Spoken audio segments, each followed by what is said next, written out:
Hello, everyone. Welcome back to another episode of Banking Matters. I'm your host, Daniel Baker.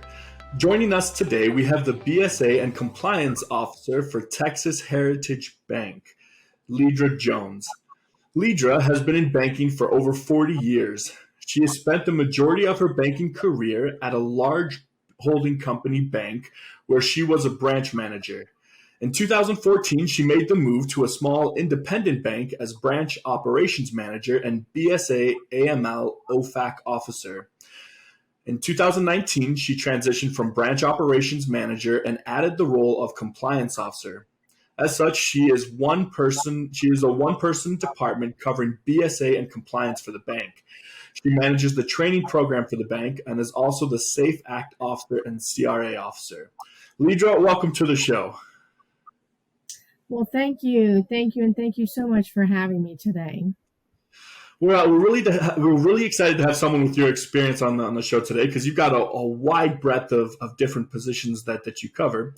But I always like to start, before we get into the topic of the episode, by asking, how did you get started in banking? I mean, the finance world, it's this crazy regulated industry. There's plenty of different avenues into it. How did you get started in the banking sector?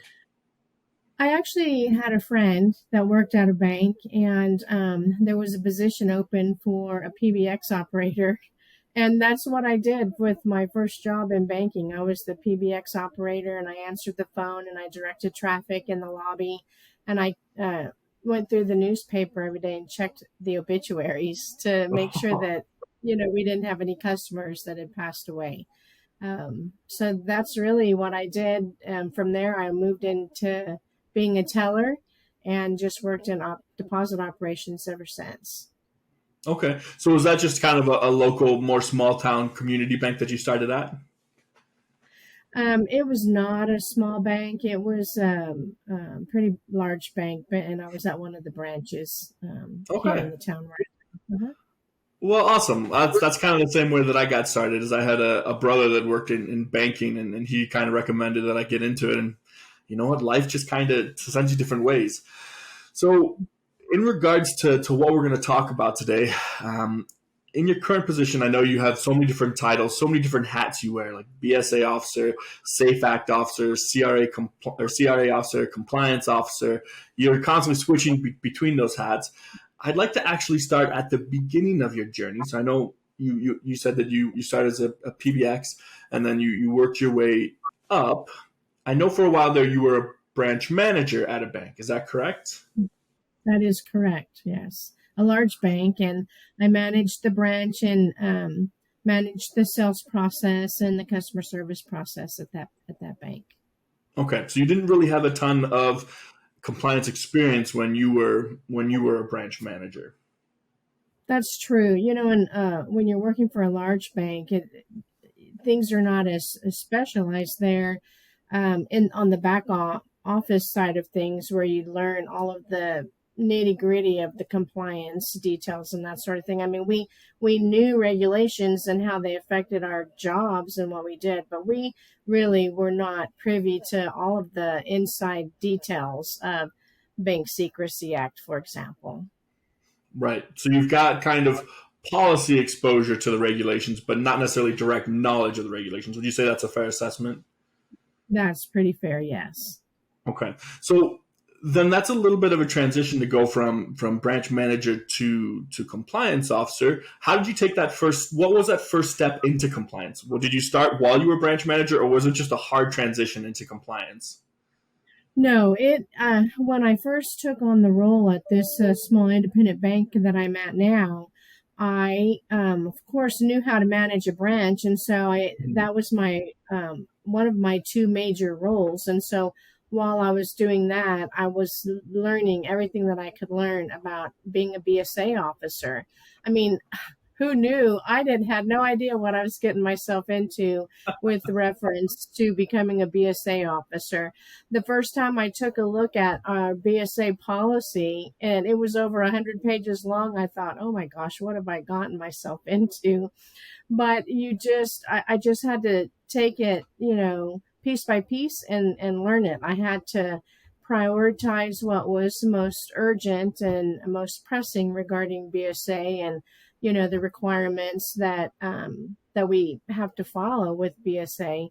And I just utilized all the resources that I could. I attended webinars and I attended training and used my resources that I had at the time and just learned it. And I'm still learning it. I mean, just when you think you've got it figured out, Hmm. something changes and you have to um, figure out a new way to manage the changes and that sort of thing. And so it's an ongoing process. It's when I took the job, they told me that the BSA policy was a living, breathing document, and boy, were they Hmm. right about that, because it's forever changing. It's alive, and so we change it as need be, as things change. And so it has been a serious learning process for me. I'm glad I made the move, because it has allowed me to get a more in depth working knowledge of how the bank operates and why we do what we do. I mean, I've always been told that there's a reason why we do everything that we do, but never did I understand it as well as I understand it now, working on that side of things. So let me ask you really quick, for those listeners of ours who don't necessarily have a ton of working knowledge on the back end of things, what is a BSA officer? What does a BSA officer do? Like what's their role in the bank?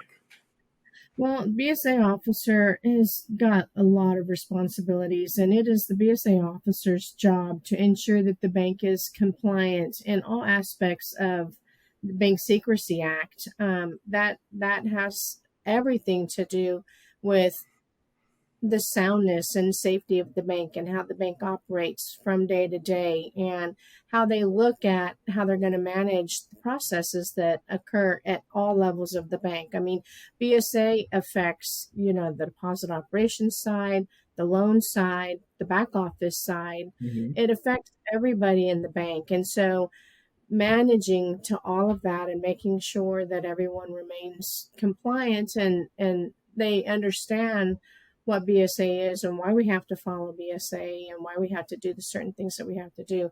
That's my role, is just to educate all of the team and get them all on board with the whys and the hows of BSA. Okay, so then you transition from BSA AML OFAC into just being the compliance officer, or you added the role of compliance officer as well. What was the additional responsibilities that came with that added responsibility? Well, I remained the BSA officer and I Hmm. added the role of compliance officer. And so, in that regard, I had to learn in more depth um, information about all policies, all regulations of the bank, um, because now I'm monitoring everything that happens, in the bank on the deposit side and on the loan side. And so learning those regulations and staying abreast of changes and educating the team members of, changes and what is new in the regulatory realm, it was a whole new responsibility for me because I didn't know um, the regulations on the loan side because I've never Hmm. really worked in depth on the loan side. And so that's been huge. I mean, I'm still learning all of the regulations on the loan side and how the regulators look at Reg B Hmm. and lending and TRID, all of the documentation and the, regulatory requirements around all of that. And so it was again a time of learning, a time to educate myself and utilize the resources. I mean, I reached out to other peers that other compliance officers that I met through my different webinars that I attended or conferences that I went to, and so I generated a circle of friends with common interests as mine and rely on them heavily. Hmm. And we share information. We have a little network, and I, it's really a great thing to have because you gain so much hands on because these people that you're talking to, they're experiencing the same kind of things that I'm experiencing, Hmm. how we going to implement this, or what is the game plan for this new regulation, or recently when the HMDA reportability requirements changed, I was able to talk to other compliance officers at small banks that were going through the same thing. They say misery loves company, and that sure is true. But I utilized TBA Compliance Alliance and my audit team. We look at our audit teams as our allies, and we don't look at them as people that come and just point out the negative or the things that we're not doing correctly. We look at them as our partners in our team because they help us get stronger. They help us get smarter and teach us along the way. And so I really love the partnership that and the alliance that we establish with our auditors. It gets us ready for the regulators when they come. Yeah, yeah, absolutely. I mean, that's ultimately the purpose of the auditor, right? I mean, rather catch it early than when the regulator starts pointing out the mistakes. Right. So I want to dig into a little bit. You've mentioned it a couple different times about like education, the transition from not covering lending regulations to covering lending regulations is a big one. Because I mean, like you're looking at Regulation B, you're looking at HMDA potentially, you're looking at Regulation Z, TRID, RESPA, like tons of different regulations that tie in or connect to lending in so many different ways. Mm-hmm. So you mentioned that you use different webinars and tools and conferences. What I'd like to know is how do you find these things? So how do you find the tools to use? Like, do you just go onto Google and just Google search like Regulation B conference? Like, are you specifically searching for things? Like, what are you doing to locate these tools? Well, the bank is our bank is very active in different organizations that are there to assist bankers and banking in general. And so I receive email notifications and research that way. And then, like I said, I have this team of other compliance officers, and we just share information often. And so I learn, from that as well. And it's just without the resources and without the team spirit and the camaraderie that you form, it would be difficult to really move forward and be successful in this arena. So in moving forward in the camaraderie and everything, I'm kind of curious, like for you during this transition, would you say education was the most stressful part of this transition, or what would you say was the most stressful part between going from a branch level to a back office, more compliance level? Yes, I think educating myself and then educating my team, and then being aware when there's a change. It's a big responsibility. You would definitely not want to miss out on a new regulation that was being rolled out or a change that was going to happen to an existing regulation. I mean, just being behind the eight ball on something like that is just really not a good place to be. And so staying informed, sharing your knowledge, having an open line of communication with management team and the board. Our bank, I'm very fortunate because our bank, we have a strong culture of compliance and being compliant and following the rules and the regulations, because without that, you're not going to be able to bring in deposits or make loans and be successful at it. So our management team and our board remain very active in the whole process of compliance. Were you lucky or blessed or however you want to look at it enough to step into that culture where that culture of compliance already existed, or did you have to formulate that culture when you took over the position? No, I would have to say that the culture was already there. Awesome. I have built the compliance program up. Um, Being that we are such a small bank and with limited resources, my role as a full-time BSA compliance officer is the first time that the bank had a full-time position to do that. And so it went from a part-time role to a full-time role. And having done that really allowed me to be able to spend all the time that I needed to learning and sharing and getting the compliance management system up and running the way that the regulators expect it to run. Great. So, That's perfect. Yeah. So then, how do you, being a small sized bank, obviously things are different. Like you have access to potentially fewer resources or fewer capital to really develop some of these larger programs or some of these programs that some of the larger banks have. How do you educate your team? How do you, like, a new, let's say a new regulation rolls out, impacts what you have to do? How do you roll that out to your team? Is it just an email? Do you host like meetings? Do you look for webinars that you can push out to everybody? What are you doing?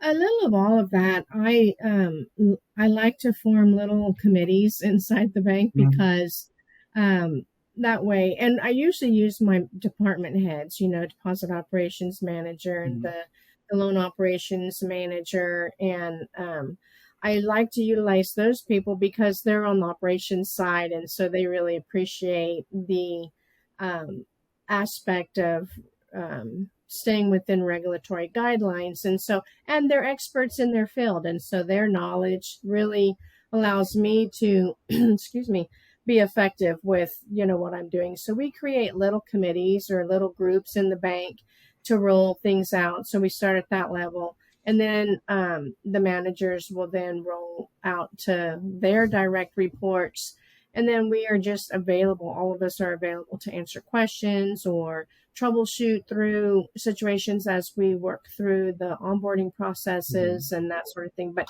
definitely a team effort is necessary at a bank our size. Definitely can't function without that.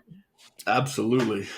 So then, one of the elements that I've always been kind of curious about from a small bank perspective is how do you balance the sales goals and the sales needs of the bank against compliance with regulation? Because I mean, there's tons of regulation out there that use words like reasonably or like gray area trigger terms that can be interpreted in a plethora of different ways, and so there's a lot of gray area inside of regulation.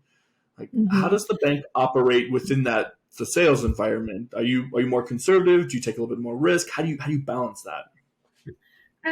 I think the bank accepts the level of risk that they can afford to accept based on the size of the bank. We don't really have sales goals per se on the deposit operations Mm-hmm. side. Of course, we always want to, bring in new deposits and that sort of thing. And on the loan side, I let the lending team and the our CEO to worry about the sales piece of it. And it's just my job to keep everyone in check to say, yes, you do have to do those things, but we have to do it inside this window. We have to do it Mm-hmm. inside these guidelines. I mean, we can be proactive and call on customers and make loans, but we've got a loan policy that has, very distinct guidelines that we have to follow. And I would say that everyone's aware of all of that because we talk about it all the time. We have weekly meetings, where things are discussed. It's just being open and transparent all along the way at every level, which causes us to be successful with bringing in loans and deposits and while still being compliant with the regulatory requirements. It is a balance, but I think we do a pretty good job of it. Okay, so really, you find yourself in the compliance role. You provide more of the framework of the compliance. Say these are the boundaries that we need to operate within, and then you leave it up to kind of the department heads and those of the other groups to determine what risks within those boundaries that the bank is willing to accept versus not accept. Right, that's correct. And I mean, and I do monitoring. I monitor all of the areas of the bank. I utilize a monitoring schedule that I put together, and so everything gets monitored and reported back. And so if there's an area where we feel like we might, you know, need a little more education, or we need to, get back in bounds. Maybe we've stepped out of bounds. We need to get back in bounds. And we just, I share that information and we talk about it, and then we make changes Mhm. as a group, how to, stay within regulatory requirements. And So, so, like I said, the bank does, the senior management team, they decide if there's something that's going to occur that they're willing to take the risk on or not take the risk on. And so mhm, everything is transparent as far as that goes. And there's a lot of discussion and a lot of teamwork. Nothing goes through just one person. There's not right. ever a situation where just one person makes a decision to do something a certain way. It's a group effort, group, communication. So you say you created a monitoring schedule, and that you monitor kind of these different organizations or different parts of the bank. Are we Mm-hmm. talking about, like, is this? Tell me a little bit more about this. What is this monitoring Okay. schedule? I wish I had it right here in front of me, but I monitor everything that a regulator or an auditor will look at when they come. Okay. So I look at all aspects of the lending side, trade, Reg B, Hmm. RESPA, ECOA, um, and then I do also monitor things on the DDA operations side, Reg CC, and all of the regulatory things that we need to comply with. I monitor those. Some things are monitored monthly, some things are monitored quarterly, some semi-annual, some annual. It just depends on the what the priorities are of the bank, and where the areas are where we're most active. Hmm. So on our lending side, Reg B, we look at Reg B all the time. I also do monitoring on the BSA side, so I look at the new accounts and the new Hmm. loans and make sure that we're obtaining all of the documentation that's required, under the Patriot Act. And so we and then I complete a tracker. I make recommendations. I give feedback and make recommendations, kind of just like what the audit team would Hmm. do or the regulators would do. I've kind of emulated that process, but at a much less severe scale. So I take a scope of loans for a certain period of time and look at them, and do the same thing with new accounts or wires or CTRs or anything that the bank generates in those regards. So how do you actually monitor them? So I know you've got the schedule and you follow through and everything, but, like, what is the actual process of monitoring? Like, are you getting reports from these different departments? Like, are they emailing you these things? Do you guys have a platform that you use specifically? Like, how are you actually monitoring these elements? Well, each process is different, depending on what it is that I'm looking at. But for the loans, I pull up the loan trial balance and I extract the loans Hmm. um, that were done during the quarter that I'm looking at. And then I narrow it down to the particular types of loans that I want to look at, like Okay. mortgage or home equity or, home improvement loans. And then I'll do my research from there.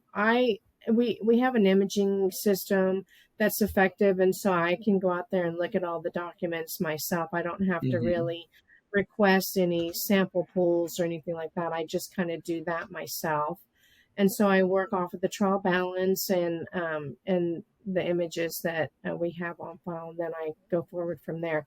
Wire transfers and CTRs and Reg CC and all of that stuff on the deposit operations side. We keep everything. We've got everything, saved, and so the same thing there. I pull a scope from the review period that I'm looking at, and I just go out there on our imaging system and pull everything and review it, and then render feedback from there. So it's all I do that all myself. I don't ask anybody else to pull Hmm. anything or generate anything for me. It's completely random, and I look at everything and then render feedback from there. Perfect. Great. So we're actually running a little bit out of time, but I wanted to give you the chance to kind of answer the question we like to ask at the end, and that is if you could give one piece of advice. So maybe it's a piece of advice to someone who's stepping into compliance for the first time, or maybe it's a piece of advice to banks in general due to the standard of the market today or how the market's going. If you could give one piece of advice to banks today, what would it be? Oh gosh, one piece of advice is really multifaceted, but I would have to say, based on my experiences, I'm just going to tell you, don't let yourself get overwhelmed. You have to take it day by day and learn it piece by piece and form a good relationship with your management team and your board. Stay transparent in all that you do.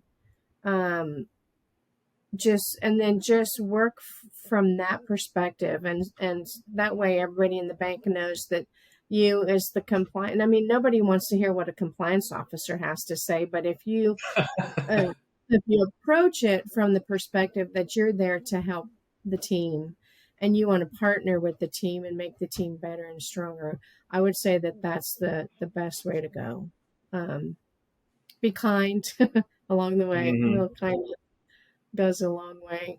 And I mean, that's really all I can say about it. It's just a partnership and such an important role in the bank. I mean, without the compliance officer in place or the BSA officer in place, so many things could go afoul.